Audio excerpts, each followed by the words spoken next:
When I moved from an Eastern European communist country to a Western one, I translated from the doctrine of survival to the doctrine of success. And this doctrine of success sounded very empowering and very fascinating until I started to find some problems with it. And this year, I think that we are living in an international context where we start questioning the doctrine of success quite seriously. And because of that, I decided to invite a guest who is writing a book on failure. His idea is that we can praise, and we should praise failure, not stigmatize it. And let me introduce him to you. So Professor Costica Bradatan teaches humanities in the Honors College at Texas Tech University, and he is Honorary Research Associate Professor of Philosophy at the University of Queensland. He has authored and co-edited 10 books. The last one is Dying for Ideas, The Dangerous Lives of Philosophers, that was published by Bloomsbury in 2015. And this is the translation into Italian that is going to be presented in Milan at the book exhibition in Milan, and has already been translated into Dutch. It's going and Vietnamese. It's going to be translated into Chinese, Turkish, and what more comes. He has published essays, book reviews in the New York Times, Washington Post, the Australian Time Literary Supplement, to name just a few of the publications. He is the Religion and Comparative Studies editor for the Los Angeles Review of Books and the founding editor of a new book series from Bloomsbury called Philosophical Filmmakers. He is interested in philosophy and film, which is one of his topics. Now, I consider Costica Bradatan a singular voice in the philosophical world today, when philosophy is either an academic exercise expressed in a parlance that is understandable only to a restricted group of experts, or serves various ideological battles. Now, in this context, Bradatan proposes a return to the philosophy that thinks human condition in its basic traits: fear of death, insecurity, desire of love, sense of humor, why not, failure, and resilience. So, will you please help me to welcome Costica Bradatan. Thank you, Gabriela, and thank you all for being here.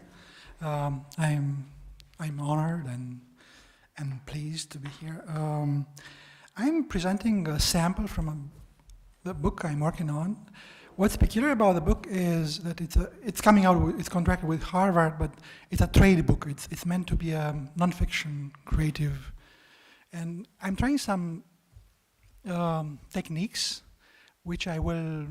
for which I need your feedback, and that's why I'll be using some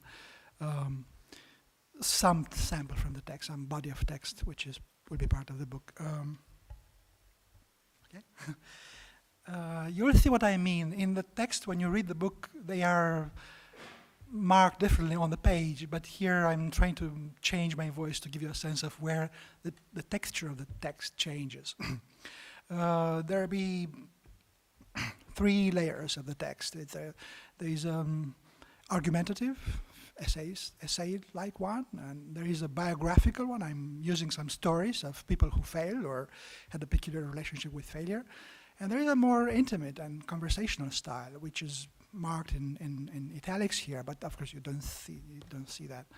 Hopefully it'll give you a sense of what the book will like, and it's just the beginning of a conversation. I hope we can discuss more when I will finish, and then I'll give you more background about the project. It's just a sample. I'm going to give you a bigger picture of the project itself. What's behind the other chapters and so on. This is from chapter 1, which is on the ontology of failure. From God's point of view, the existence of the world is an embarrassment. That's what the Gnostics say. Neither the world nor we were meant to be.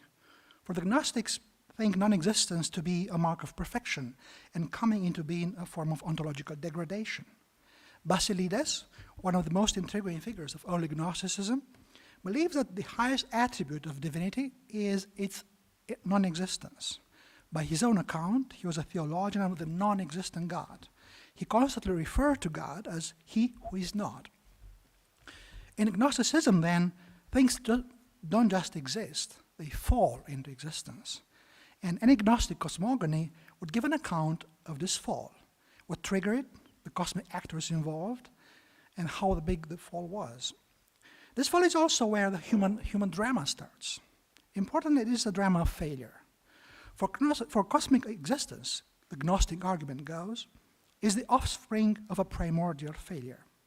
The world, we read in the Gospel of Philip, which is a Gnostic text, the world came about through a mistake. For he who created it wanted to create it imperishable and immortal. He fell short of attaining his desire, though. For the world never was imperishable, nor, for that matter, was he who made the world. You may ask yourself, who is this clumsy creator, the originator of an embarrassment of such cosmic proportions? Is the demiurge, the god of all things imperfect, of corruption and darkness. The demiurge is opposed to the other god, the principle of light, the unknown, the hidden, the nameless, the alien god, as Marcion would call it, the non-existent one. The demiurge bringing the world into existence as an act of failure is present in virtually all the Gnostic cosmogonic narratives. In some way or another, these accounts reinforce the same point. The creation of the world was something unfortunate, which the demiurge should not have done because such a work was well beyond his capabilities, that he was driven by passion, ignorance, and recklessness, and that this work bears the embarrassing marks of his troubled personality. The creator's signature is all over creation. Scholars of Gnosticism have variously drawn attention to the event. Kurt Rudolph, a German scholar, refers to the important episode of world creation as the presumption, hubris, of the demiurge. Similarly, Hans Jonas talks of this divinity unflatteringly as, I quote, a blind and arrogant creator, mastering over a universe that is the product, like himself, of fault and ignorance. Others do not stop referring to the creator, the demiurge, as an incompetent and profoundly malevolent demiurge. The demiurge of the Gnostics is the most unlikely, yet the most fascinating of divinities. He is the god of failure, the only god that's close to us, you may quip. Failure is so central to the life of the Gnostic believer that everywhere she looks, she sees evidence of its primordial occurrence. In an influential essay, Les Gnostiques, Jacques Lacarrière, a French scholar, foregrounds precisely this point. Viscerally, imperiously, he says, the Gnostic feels life, thought, human and planetary destiny to be a failed work, limited and vitiated in its most fundamental structures. Everything in this world, from its macro to its micro levels, from the distant stars to the nuclei of our body cells, carries the materially demonstrable trace of an original imperfection, end of quote. Failure is everywhere. There is no escape from it in this world because failure, like a DNA of sorts, is scripted into the very flesh of the cosmos. As the work of the same unskilled, incompetent craftsman that, according to the Gnostics, fashioned the world, we humans are in no better shape. For humanity, too, it has failure at its core. Some way or another, it fell short of the ontological promise set up by its divine model.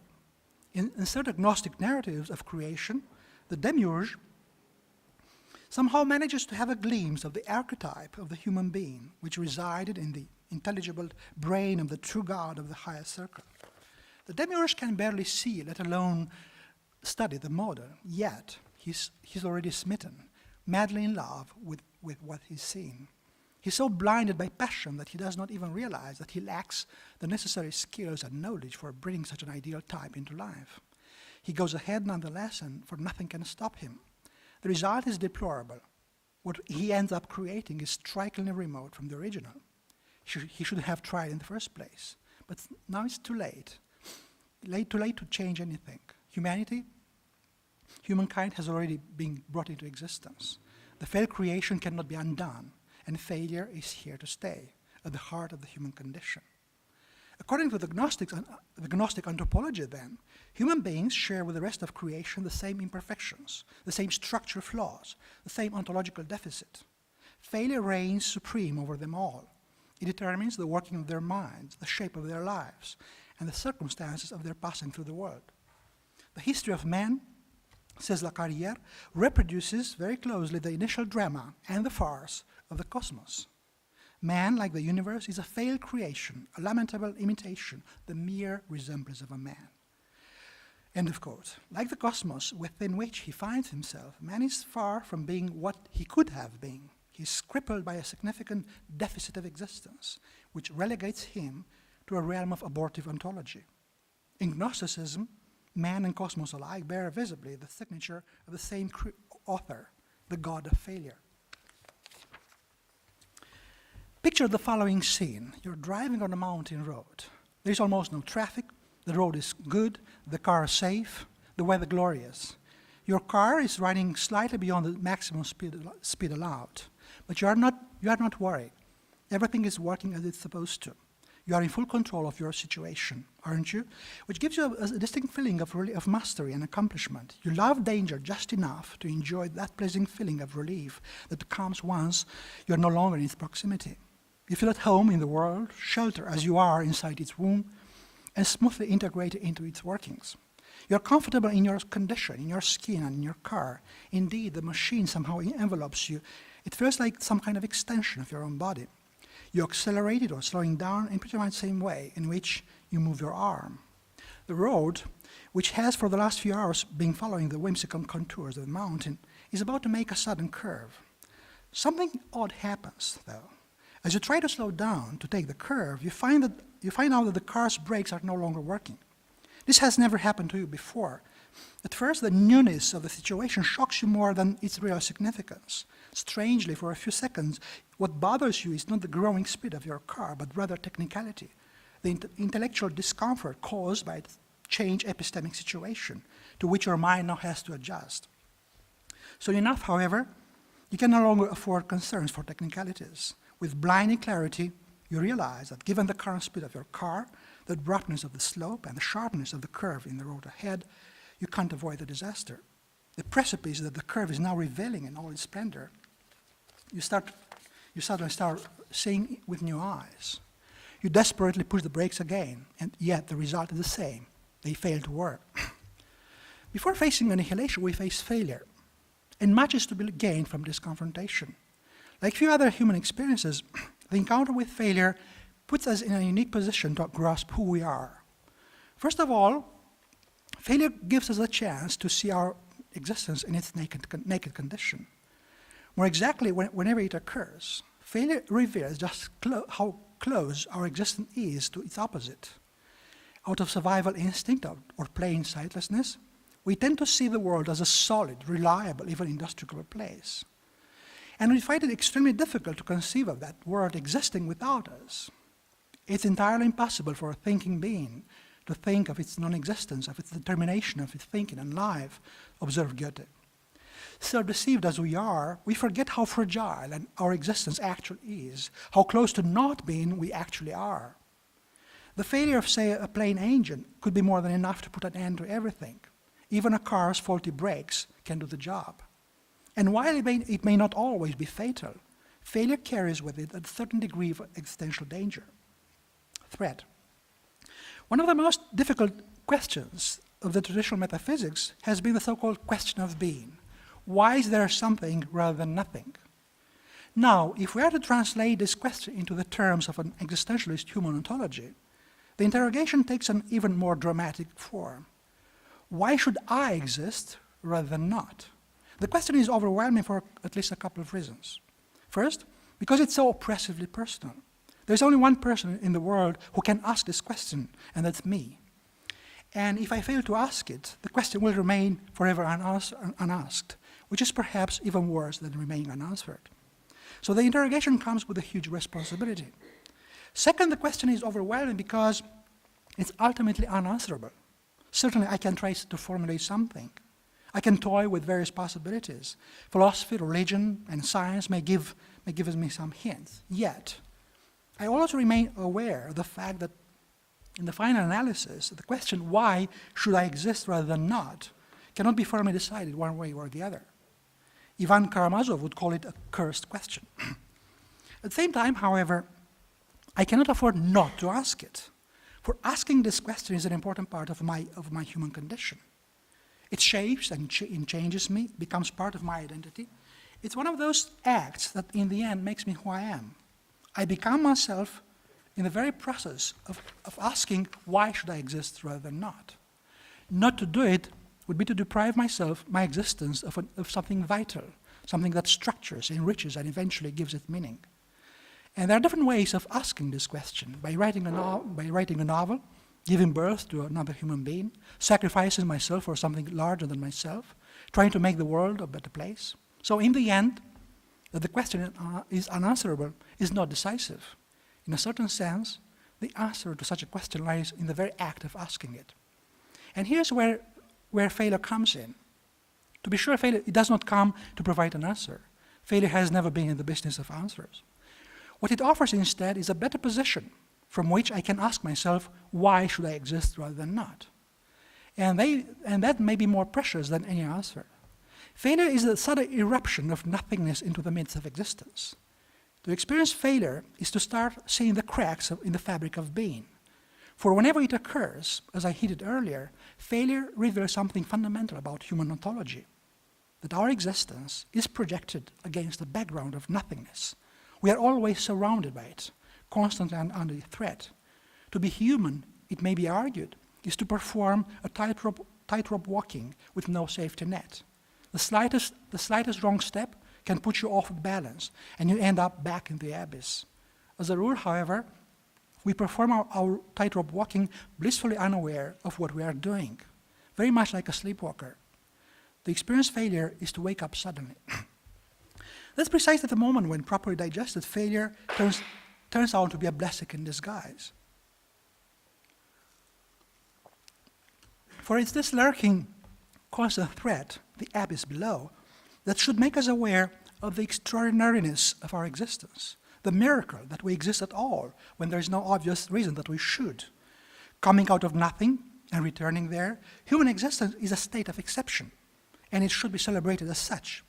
And failure, with the sudden prospect of nothingness that it reveals, is important because it helps us grasp precisely that. Thanks to it, we're in a better position to understand what we really are. Within the grand scheme of things, we may not be much. However, that's more than enough. For either you are or you are not. There are no degrees here. One cannot be more or less. The sheer fact of existing as an individual human being gives you access to all there is to be known about what it means to be human. Granted, this is no flattering knowledge. You find yourself to be nothing but a creature of chance, the icon of flimsiness, the most precarious of beings. Yet, as you gain this knowledge, you realize the true magnitude of your accomplishment. You see yourself as you are. You've reached a state of ontological nakedness. Thanks to your experience of failure, you've broken the veil of self-deception, self-delusions, and self-defense mechanisms that normally keeps you hidden from yourself. Failure, with the sense of ontological threat it brings about, shakes you up. And in its wake, you receive the most precious of gifts, the revelation of your own self. Now you finally are in a position to see yourself as you are. You've become transparent to yourself. Failure has a bad reputation, but it turns out to be an honest friend. It doesn't flatter you, doesn't make false promises, doesn't sell you dreams. Frightful in its frankness, failure performs a crucial function in any process of self-fashioning, disenchantment. Failure exposes everything. It's a merciless straight-talker. On the contrary, success is a master of disguise and deceit, a crafty manipulator, the worst of friends. Success lies to you. It encourages you to fantasize, always entrapping you, always putting you on the wrong track. In the process, success robs you of something very important, the raw, immediate reality of your own self, the sense of who you are in the world. When you experience success, only success, after a while, one lives as if in a state of anesthesia. Any success in any realm, says Émile Cioran, involves an inner impoverishment. It makes you forget what we are. It deprives us of the torment of our limits, end of quote. There is another major benefit that we get from our encounter with failure. When you experience it, not only are you shatter yourself, but also your whole universe.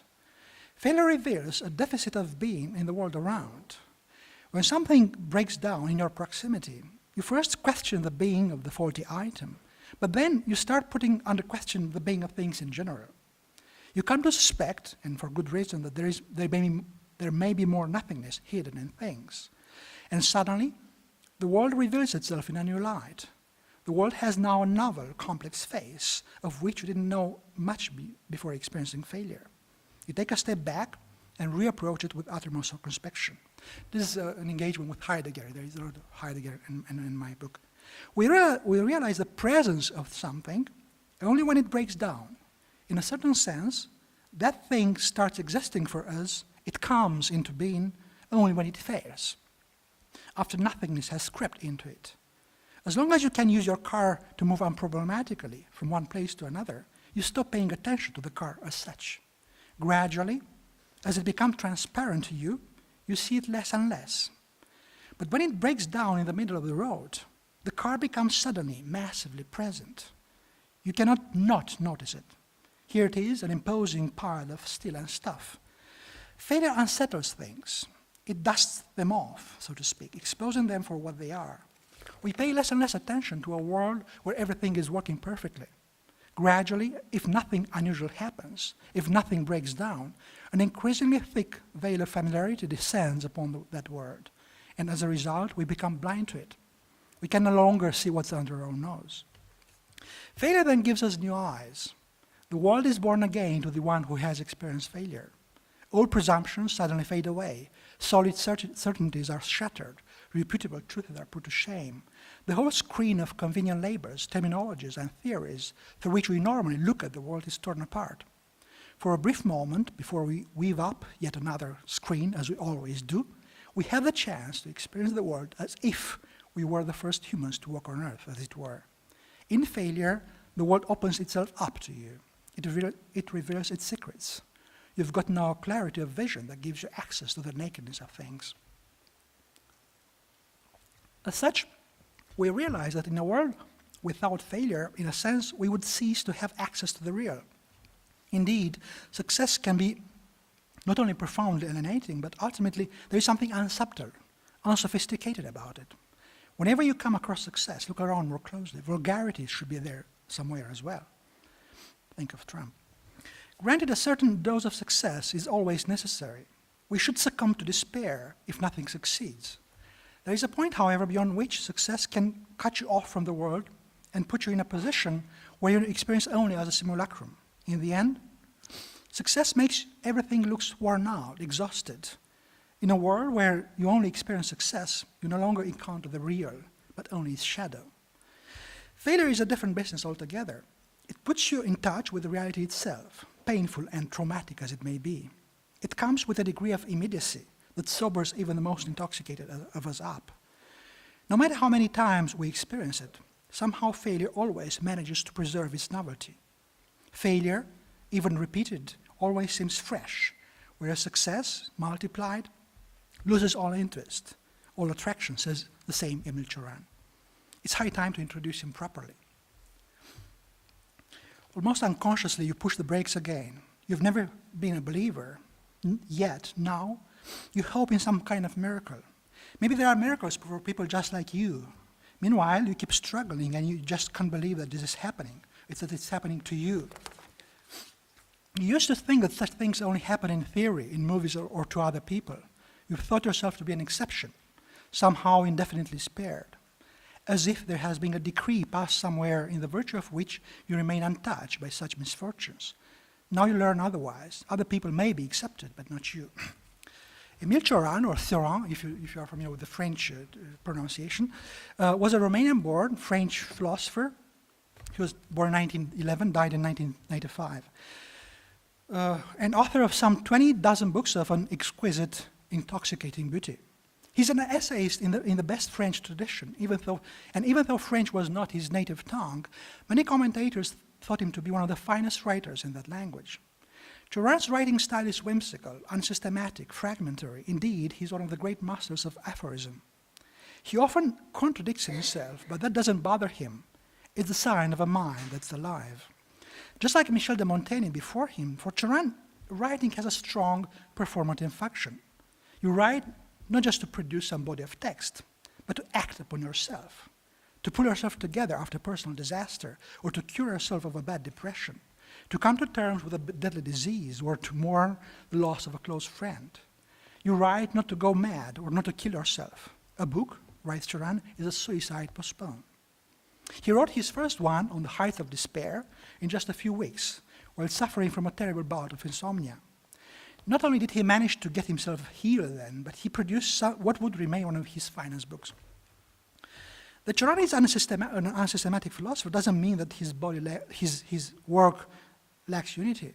Indeed, it's kept tightly together not only by his unique writing style and manner of thinking, but also by a distinct set of philosophical themes and obsessions, anxieties and idiosyncrasies. Among them, failure figures prominently. Cioran was obsessed with failure from the first. The notion permeates his work, and starting with his earliest books he wrote in Romanian, throughout his life he came back to the topic again and again, consider it from different angles, and look for it in the most unexpected places. Not only individuals can end up as failures, Cioran thinks, but also communities, peoples, and countries. I was fascinated with Spain, he said in an interview, because it offered the example of the most spectacular failure. The greatest country in the world reduced to such a state of decay, end of quote. Great ideas can be stained by failure, and so can be books, philosophies, institutions, and political projects. Nothing escapes failure. The human condition itself is for Cioran an utterly failed project. No longer wanted to be a man, he writes, dreaming of another form of failure. The universe is one big failure, and so is life itself. Before being a fundamental mistake, he says, life is a failure of taste, which neither death nor even poetry succeeds in correcting. Failures rule the world like the whimsical God of the Old Testament. Cioran could speak so well of failure because he knew it intimately and watched it at close quarters. As someone who, in his youth, had got involved in catastrophic political projects for which he regretted all his life, who changed countries and languages and had to start everything from scratch, who was a perpetual exile and lived the marginal life, who was almost never employed and kept re-registering as a doctoral student just to have access to cheap university cafeterias. Cioran must have developed a certain familiarity with failure, even a flair for it. He always knew how to appreciate an interesting case of failure, how to observe its unfolding and savor its complexity. Failure is irreducibly unique.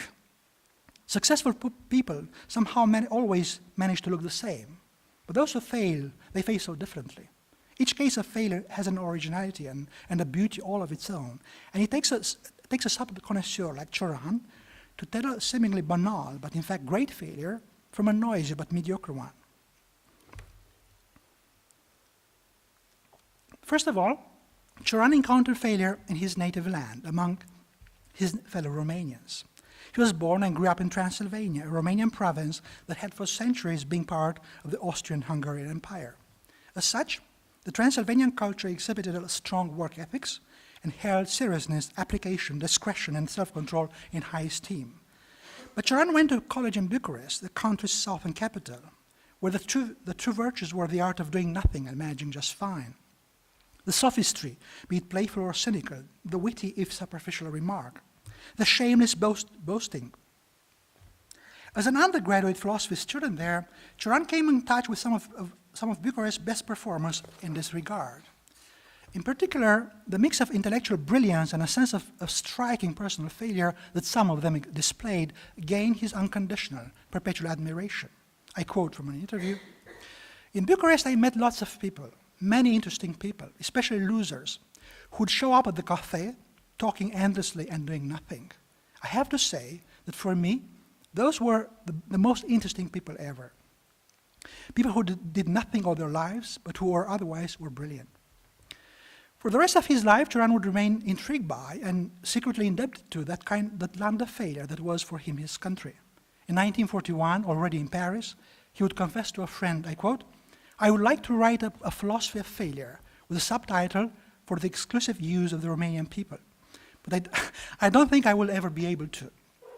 Whenever he looked back to his youth, he would always remember with a mix of fascination, tenderness, and admiration the great losers he met in Bucharest. Yet the young Cioran did not content himself with being a distant observer of failure. He started practicing it himself, and he did so in style. When he was 22, while in Berlin as a visiting graduate student at the Friedrich Wilhelm University, he fell in love with the Nazi regime. In November 1933, he writes to a friend, Mircea Eliade, I quote, "I am absolutely enthralled by the political order they've set up here." By this time, he was already a rising star in the Romanian letters, having published a number of striking original essays in the country's major media outlets. Now, these periodicals wanted more from him, especially reports from Berlin. In a dispatch he sent to the weekly Vremea Time, he writes, pen firmly in his hand, I quote, "Of all politicians today, Hitler is the one I like and I admire most. Indeed, he is so taken by the order Hitler established in Germany that he wants it transplanted into his native country." That in a letter to another friend, Comanescu, he writes, I quote, "I agree with many of the things I've seen here, and I firmly believe that a dictatorship could stifle or even eliminate for good the imposture plaguing our society.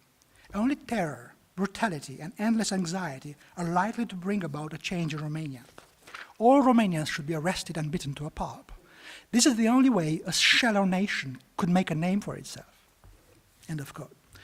Within a few years, when Romania's own fascist movement, the violent anti-Semitic Iron Guard, would gain access to power for a brief period, Cioran would endorse them, if in his peculiar way. In a piece dedicated to the movement's founding leader, Corneliu Zila Codranu, which he read on the national radio, Cioran said, I quote, "Before Codranu, Romania was but an uninhabited Sahara. I had only a few conversations with Codranu. From the first moment I realized that I was talking to a man in a country of human dregs. The captain was not smart, the captain was profound.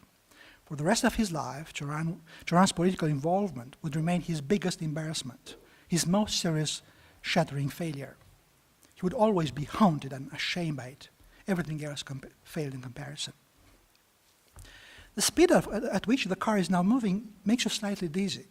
What you see outside gets mixed with other things, blurred images from your past, absurd details you've long forgotten about, faces of people you've met only once, half-baked thoughts, unfulfilled desires, shameful fantasies, hopes you're too coward to pursue. Then you, as if you were somewhere outside, see yourself in your current situation, caged in your speeding car, but then return to yourself, and that's painful. There's no point in lying to yourself any longer. You are getting closer and closer to the abyss. That must be the end. In the late 1930s, after, among other things, a disaster attempt to be a high school philosophy teacher, Cioran moved to Paris, and he made a conscious decision never to take up a job again, a full-time job again. Doing so would have been for him the failure of his life. For me, he remembers, the main thing was to safeguard my freedom. Had I ever accepted to take up an office job to make a living, I would have failed. So, in order not to fail, he chose a path most of us would see as failure embodied. But Cioran, already an expert on failure, knew better. He knew how to recognize a real failure and how to distinguish it from only an apparent one. I quote again, "I avoided at any price the humiliation of a career. I prefer to live like a parasite than to destroy myself by keeping a job." Cioran could not distinguish himself in the land of failure that was Romania, so he had to leave it. As luck would have it, Paris was there, the right place for someone with his aspirations. Before the war, he remembers, Paris was the ideal place to fail your life, and especially Romanians were famous for that. His first choice had been Spain, as you remember, the most spectacular example of failure. He dutifully applied for a fellowship at the Spanish embassy in Bucharest, but that was just 2 months before the start of the Spanish Civil War. He never heard back and had to content himself with the second best. As someone who entertained such a privileged relationship with failure, no wonder that Cioran was deeply suspicious of success. There is something of the charlatan in anyone who triumphs in any realm whatsoever, he says. With one exception, he rejected all the prizes that the French literary establishment awarded him. Success is banal, uninteresting, and especially damaging. Why on earth would anyone want to be successful? In The Trouble with Being Born, published in 1973, Turan speaks of, I quote, speaks of an existence constantly transfigured by failure as an inviolable life project. Failure is Turan's close companion, his muse, his major source of inspiration. He looks at the world, at people, events, and situations through the eyes of failure. He can measure, for example, the depth and complexity of someone's inner life by the way they approach failure. I quote, "This is how we recognize the man who has tendencies towards an inner quest. He will set failure above any success. How so? Because failure, says Turan, always essential, reveals us to ourselves, permits us to see ourselves as God would see us, where success distances us from what is most inward to ourselves, and indeed in everything." Whatever success he had, Turan considered it from the standpoint of his lifetime failure project. He developed a habit of reading success into failure and failure into success. He says, "The big success of my life is that I've managed to live without having a job. At the end of the day, I live my life well. I've pretended it has been a failure, but it hasn't." And yet, somehow, for all your distress, you still manage to find unused resources of hope. As you go downhill at increasing speed, you find yourself to be suffering from the optimism of the hunted game. Tired and perhaps wounded, but still alive, you keep struggling, for you are yet to come to terms with the situation. You resist like this for a while. You can't tell for how long exactly. At some point, however, without even realizing it, you slowly take your foot off the pedal. There's no point in trying. The brakes are clearly not working. Now I'm moving to the final section of the paper, which is called The Gift of Failure.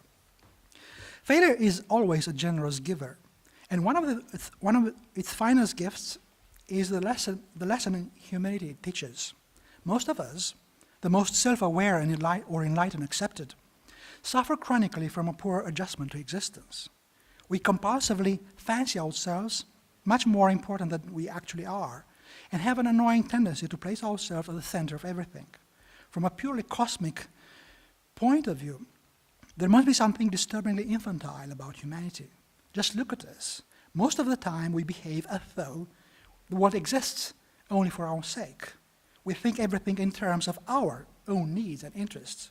Perpetual infants, we expect the universe to be always at our service, to adjust itself to our whims. Not only do we appropriate the other species, but we devour them greedily. We don't simply use the planet, we abuse it. We devoid it of life and fill it with trash. Out of greed or stupidity or both, we subject the natural world around us, to such savagery that we may have damaged it beyond repair. We are, as a rule, indifferent to the suffering of others, incapable of relating meaningfully to them. Given the chance, far from loving our neighbor, we offer envy, resent, mock, even exploit them. We can be deplorable, pitiful creatures. As I showed earlier, however, failure reveals to us where we stand on the gray scale of being. More specifically, it points out to us that from a larger cosmic perspective, we are no grander than the rest of creation, of the world. Indeed, we are less than most things. The smallest stone we pick up randomly from a riverbed has long preceded us, and will likely outlive us. A tree may have witnessed more historical events than we have time to process. As such, barely existing entities, how can we claim privileges? Slaves to our finitude, how can we be masters? Fundamentally, we are vulnerable, feeble, precarious creatures. Granted, unlike the rest of the universe, we are endowed with reason. But with that, above all, comes an important responsibility, that we should understand what our true place in the cosmos is. Most of the time, however, we don't show much evidence of that. If there is an appropriate attitude that we as rational beings should adopt toward the rest of the universe, once we've had the revelation of our precariousness, it's humility. The word has moral connotations, but more than a virtue in the narrow sense. Humanity should be seen as part of an art of living. Indeed, it should be placed at the center of a whole lifestyle. In Hellenistic philosophy, humanity was what Pierre Hadot calls a spiritual exercise. The philosopher, especially of the Stoic school, should, as a matter of routine, adopt the view from above, constantly place herself within the bigger cosmic picture, and then try to look at herself from there. That's the only picture of the human condition with some degree of accuracy. That's what we are, almost nothing. And to be humble is to embody in all your dealings with the world and others the insight that you are closer to nothingness than to anything else. To practice it in your own daily life and let it structure your personality and shape your social presence in the world. The labor of humanity is a complex dialectical process. Let me focus here on just 3 of its phases. In the first movement, humanity presupposes an awareness of our cosmic insignificance, as Carl Sagan would put it. This is something that the Stoics placed at the very center of their thinking. This was, for them, an essential ingredient of the philosophical attitude. Awareness of our cosmic insignificance is the 0 degree of the human existence. We always have to start from there. At this stage, we are pushed down. Humanity places us where we belong. It brings us down to earth. But this is no small accomplishment, for we've managed to get rid of that mix of self-deceiving habits, self-pity, and self-flattery that usually keeps us hidden from ourselves. Then, in a second movement, we realize that thanks to our being brought down to earth, we are actually in a much better position because we are now on a firm footing. We can now stand on our feet, which is enormous gain. We realize that there is no degradation here because by becoming aware of our cosmic insignificance, we've come to be true to ourselves. We may be poor at this stage, but we are frightfully honest, especially with ourselves, and that's always a good place to start. Wherever we will go from here, that will be a worthwhile journey. And there is nothing healthier and more refreshing, especially for minds all too frequently pulled up in the air by the force of their own fantasies, than being brought down to earth, at least for a while. Dreamers undertaking the mother cure are in for a feat. The third movement is expansive.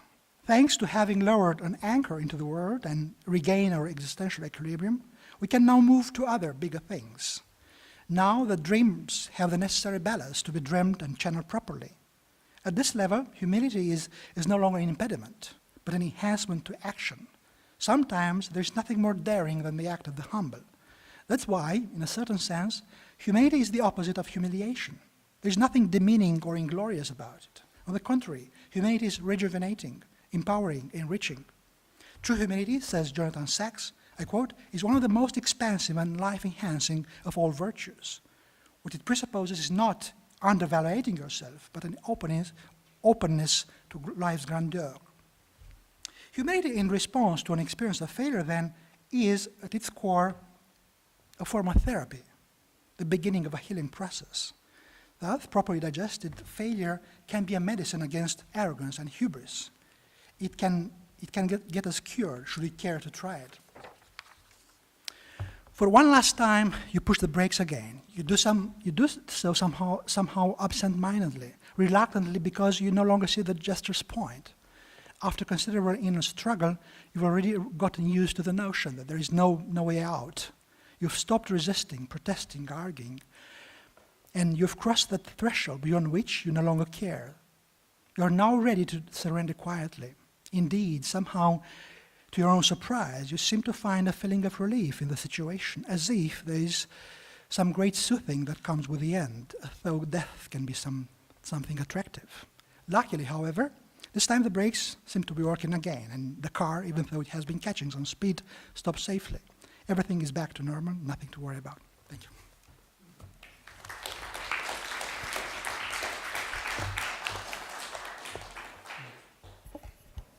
Okay, thank you very much. Now I am inviting our guests to ask questions or to make comments, and my students who are present here have also written about humility. They know about humility. We studied that in the context of medieval thought, both mystical and theophilosophy.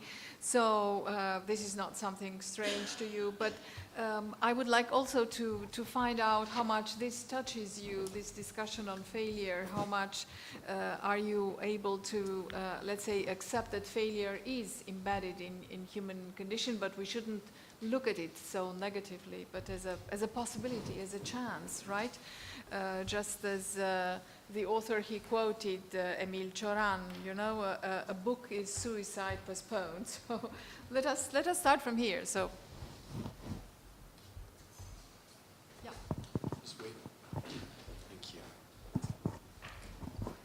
Do you practice failure on a daily level? Like every day, do you try and fail? But it happens. That's the point of the book. I mean, some of the questions, I've given talks on failure before, so so people ask me, do you really recommend failure? Is something good to do? And that's not the point. The point is we do fail all the time. I think we all hate failure. But it's a fact of life, and we have to understand that, and we have to come to terms and digest it. I don't want to practice failure, but it occupies my. It practices me.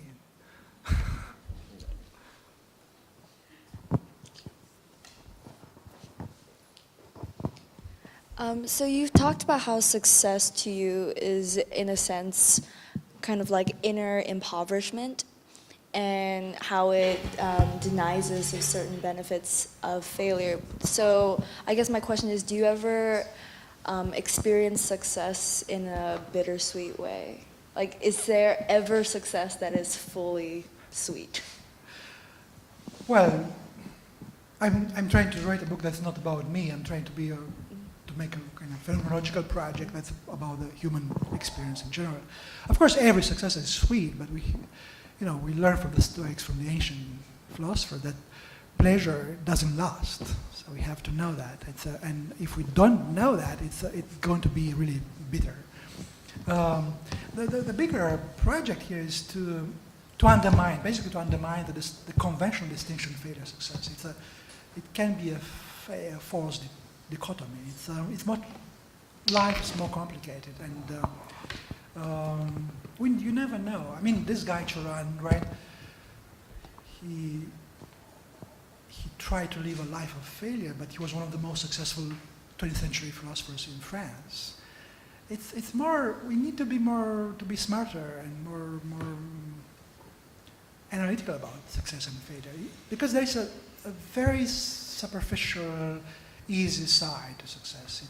It's everywhere, and there is an industry, a subgenre of literature on failure that's all about success. It's failure as a stepping stone to success. How to be successful in your business after you fail. It's plenty of stuff like this, but that's not about failure actually. It's not. Failure is ugly, is brutal, can be brutal, ugly, unpleasant, lethal, and to be fully human, to be a smart, a wise person, is to understand that.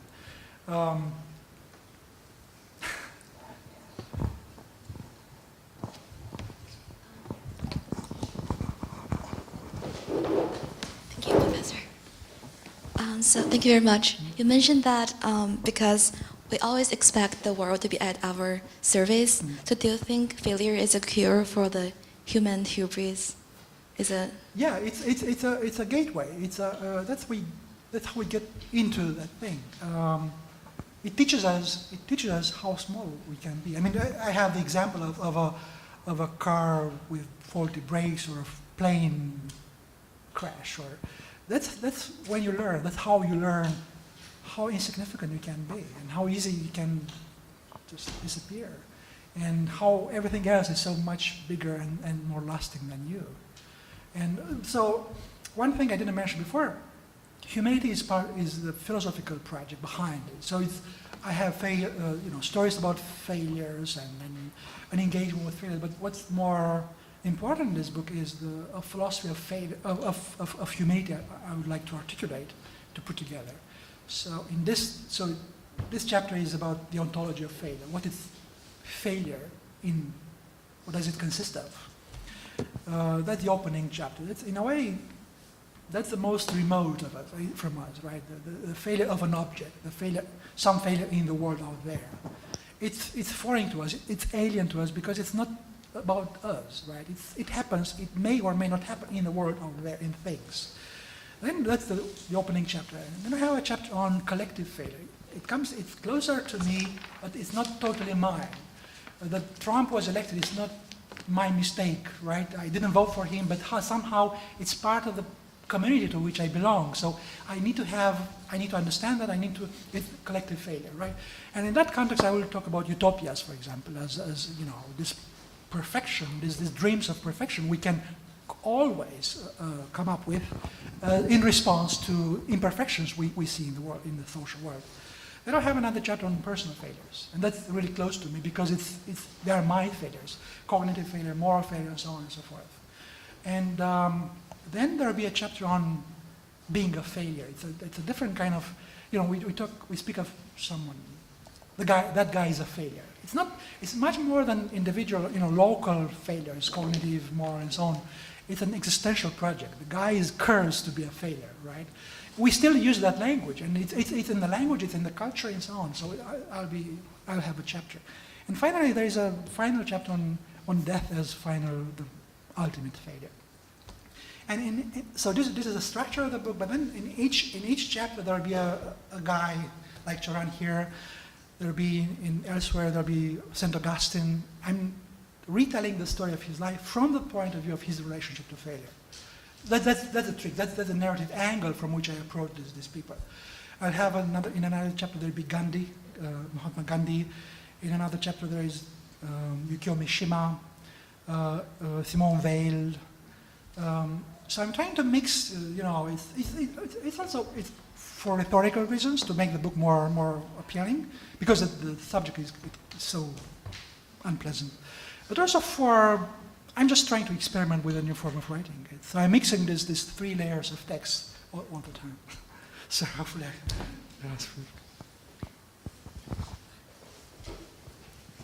Okay, I would also like to ask another question about resilience, right? How would you fit in your system of thought? Right, because in the end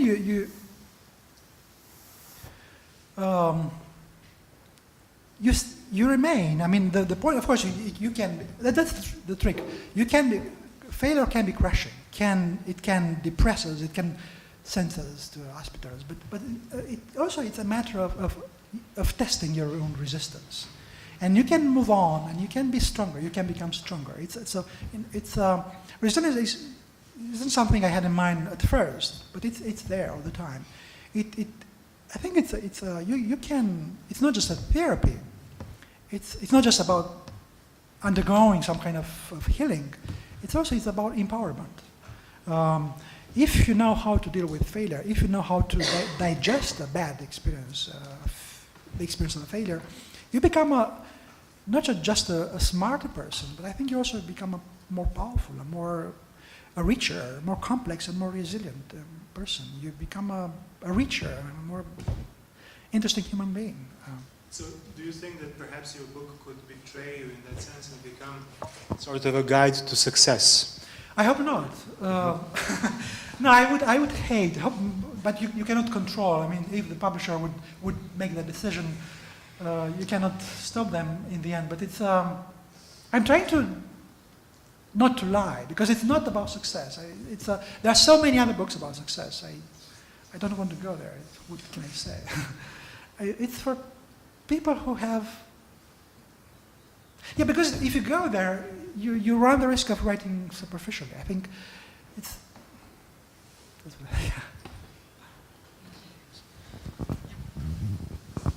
Just to follow up on that last point, I was thinking that there is a sort of danger perhaps in sliding into failure, the right approach to failure as a certain kind of limited success, as the story of the book. And when you get to the 3 moments in the end, there's something very therapeutic about it. So how strong a dimension do you think there is to your approach that sort of maps on to a more therapeutic approach that is, look, we live in a culture of success. We live in a culture of triumphalism. One of the greatest examples of triumphalism are certain versions of Christian, Islamic, or Judaic monotheism, and those are very dominant religions in the world. How much of this is really just about people, to put it in a psychoanalytic register, people getting over their own narcissism about what they project for themselves, and the culture in which there are these enticements to promote that gospel of success and positive psychology and these types of things, and how much is it, I mean, is it really about an ontology of failure where there is something deeply, deeply amiss about any idea of human existence that gets into a type of appreciation of a human existence that wants to balance the ontology of failure with an ontology of failure and success, right? It's not just failure. I mean, look at where we are. I mean, this is a kind of, we're not failing right now, right? I mean, so there's a balance of the precarious and the stable, the contingent and the solid. That's a very good point. And that's the reason why I wouldn't go there is that success is so impossible to define. There's so much pressure, political, economic, business pressure to define success in all kinds of ways. What it is to be successful. There are so many ways of defining success, whereas failure is much more profound. It's something more human. It's just it can be the sheer fact of being alive.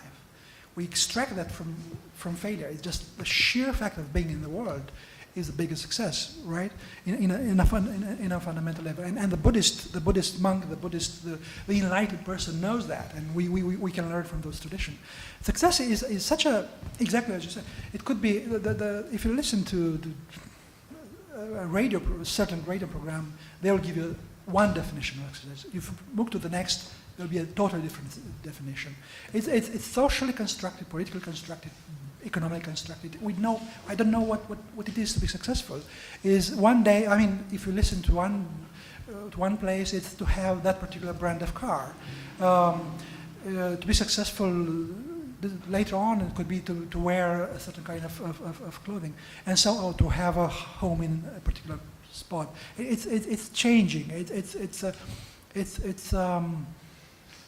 conditioned. It's not serious in the end. It doesn't. I mean, of course, it's up in some way. It is, but when it comes to the fundamentals of the human nature, these are fleeting, non-essential things. But you go there, and the fundamentals of precariousness and life and death and a state of exception. Humanity as a state of exception. That's a basic fact of life. We are in the world for a very brief moment, and we go back to know where, and that's the real fact of life. And I really hate that if this sounds all too depressing, but the book has a grounding in these traditions. But I'm trying to to come up with another. I would like to add something. I think that, well, from my own experience and judgment on that, so we can never be successful in anything we propose to be successful in, because we would all like to have a successful career, to be successful economically, to have beautiful love story that turns into a very successful marriage and all these kinds of things. We want to have the most brilliant kids on earth and so on and so forth. So at one point, one of these things doesn't work, so it's just life. So, and we can be winners in some moments and losers in others. We can be very successful in our career, but not successful in others, in other domains of our life. So, I think it's very difficult to make these drastic judgments, and even in front of death, right? Are we winners or losers in front of death? So even there there's the question, because if people leave something behind, a legacy of some kind, they are not losers. They are not losers. You know, you look at the great heroes of tragedy, and you've studied in cultural foundations, for example, this year, Greek tragedy, right? So, or look at Hamlet, right? Hamlet is not a loser, though he lost, right? And Oedipus the king is not a loser, though he lost, and so on and so forth. So probably failure also helps us to show the greatness of human stature, right? So we can show our greatness in tragedy rather than in success. Yeah, no, very good point. It's when you are crushed, you preserve your dignity. You can work within that context, and something essentially is. The point is not to fail there when you face death, and dignity is quite a. It's I think it. If you look at Buddha's life, the life of the Buddha, it's a fantastic lesson we can learn. I feel sometimes I'm not an expert. I've been raised in the West, and I'm a scholar of Western thought and so on. But I realize sometimes that we can be, even the best Western philosophy can be superficial compared to some of the stuff that comes from the East. Take the Buddha, the Buddha's. The process through which he became the Buddha, and the failures of his life. He realized that whatever it was, the social wealth, social status, and so on, was nothing. The truth was elsewhere. The real stuff was elsewhere. You have to move on. These are fleeting things. It's a veil of deception. You have to move on if you are to know yourself. If you are to call yourself a human being, you have to be able to understand that it's fleeting, it's deception. There is something more fundamental, which you have to reach before you die, and that's something that you can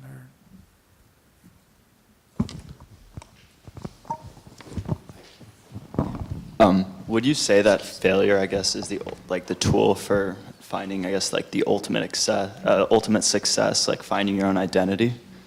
Yeah, that's exactly. Yeah, having you can call it identity. It could be I could say a deeper sense of the self, a sense of who you are, who you actually are. That's the biggest success. That's a very good question. I think that's how we should define success in this kind of terms, not wealth or social standing and so on. This kind of things. You're finding yourself. I think it's, of course, if you are a believer, Christian or otherwise, you say, well, you find yourself and you are a son of God, and you find yourself as a creature of God. That's fine. But if you are not a believer, you just find yourself, and even it's great. Doesn't mean it's not necessarily. I'm not working with a theological or religious definition of the sense of the self, but just with even a secular one would work just fine. I think that's the biggest success you can have. I read an interesting article talking about the 10 most wealthy people in the world, and they asked them all the same question, how did you get there? And each of them gave 2 answers. Each of them had the same answers in common. One was they never focused on wealth. They viewed success as finding, I guess, one's dream. And the other one was long-term goal, not to focus on I guess, minor success, but view failure as a way to increase your self-identity and realize your weakness in order to build your ultimate strength. Yeah, that's precisely the point. Yeah, thank you.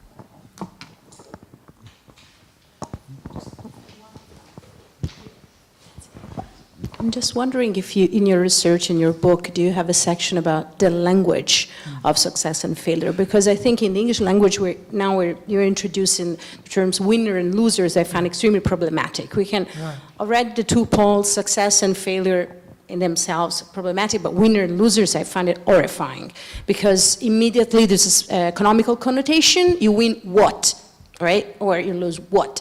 And that's in itself, that takes it away from the humanistic approach, a philosophical. so I'm wondering, because there is a lot to research on that, right? Yeah. I don't have a specific, separate chapter, but I'm always working through that. For example, right now I'm writing something on predestination, how our sense of being a failure can be traced back to the times to Calvinism. You know, some people were elected to be, with God, and others were damned, were reprobate. And I think our understanding and our attitude towards what a failure is can be traced back to that. So you have this language of damnation and of election. It's a different language from what we have today, losers anyway. And if you go into specific national languages, I love Romanian. My native language has so many words for failure. You can be, for just being a failure, it's like the snow for Eskimos. You can be in 10 different ways, 10, 20 different ways, and you still are a failure. Very nuanced approach. Very important. Yeah. Culture is defined by Yeah. the language. Also, this is very, again, polarized, black and white. Success and failure, but the beauty of failure, I can see that in the different shades of the gray around failure, where success is white, complete white, pure white, and that's its limit, right? Its limit. That's why it's not that interesting eventually. Because of that, it doesn't leave any space for exploration and innovation, and then obviously questioning yourself. That was some of the points you were making. Yeah. This reminds me of Tolstoy's The Beginning of Anna Karenina, right? When he says that all happy families look the same, but unhappy ones are unhappy each in its own way. So, okay. Do you have any other comments? Any other questions? Yes. I'm having trouble with the connection between the problem of existence and failure itself. So if I think like I lose a game of chess, my first thought isn't exactly how something came from nothing. And even on the more macro level, I think the effect is counterproductive in that people who tend to be the greatest failures conventionally defined often resort to bad faith, such as like a rather like uninquisitive, unphilosophical approach to religion, or even like Trump voters, like overwhelmingly were, they attracted a larger share of poor white people, people who would be considered failures. And so I think that this failure lends itself to a sense of like epistemic complacency. I'm not seeing the connection between that and the problem and considering the problem of existence. Okay, good point. I may have misled you because I put too many things together. What I presented here was basically the opening chapter where I talk about the ontology of failure. And it's about failure in the objects out there, in the world out there. It's the failure of a plane engine, of a car engine, of something in the world, right? Which may affect me as I experience it. So that's pretty much. And then I put some other things as well. That will take us elsewhere. I will discuss about political failures in a different chapter and elsewhere. It was an optical effect or defect that made you think. When it comes to discussing individual failures or collective failures, there's nothing about nothingness or existence and so on. It's a different place. It's a different context. The issue of nothingness is something that pops up only in the metaphysical opening chapter. It's a good point. Thank you. Okay. Anybody else? Yeah.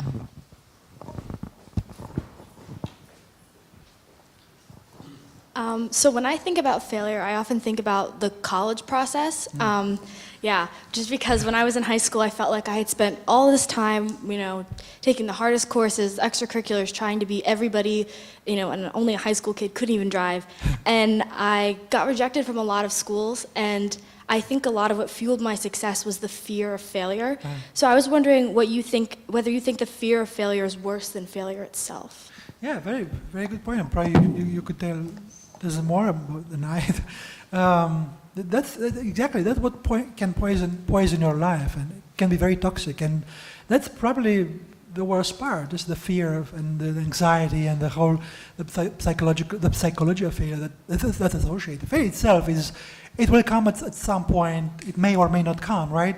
But you fear of it long before, and you enchant. Instead of disenchanting, you by being afraid of, by developing all this psychosis, you give it too much credit. That's a very good point. Thank you. Do you think that there is a point when failure should no longer be embraced, or is it like an absolute positive thing? Obviously. I mean, it's a. We take. I mean, just think of our personal lives. It's not going to. I am aware that I failed, but in some ethical sense and cognitive sense. But it's not something to embrace in the future. It's something, if it happened, I need to process it. I need to come to terms with it. But it's not like a programmatic, it's not like a program. Let me start failing from tomorrow morning. I'm trying to come up with a better attitude and with a better skill, a better set of skills than to. It's not, of course, in some respects. It would be cynical and it would be damaging and catastrophic to, well, just as you say, I mean, you can see around what can happen if there is too much failure in society and it's being embraced or being played with, and it can be dangerous. Thank you. Okay. Any other questions? Comments? Okay, then I suggest that we thank our speaker for this. Thank you.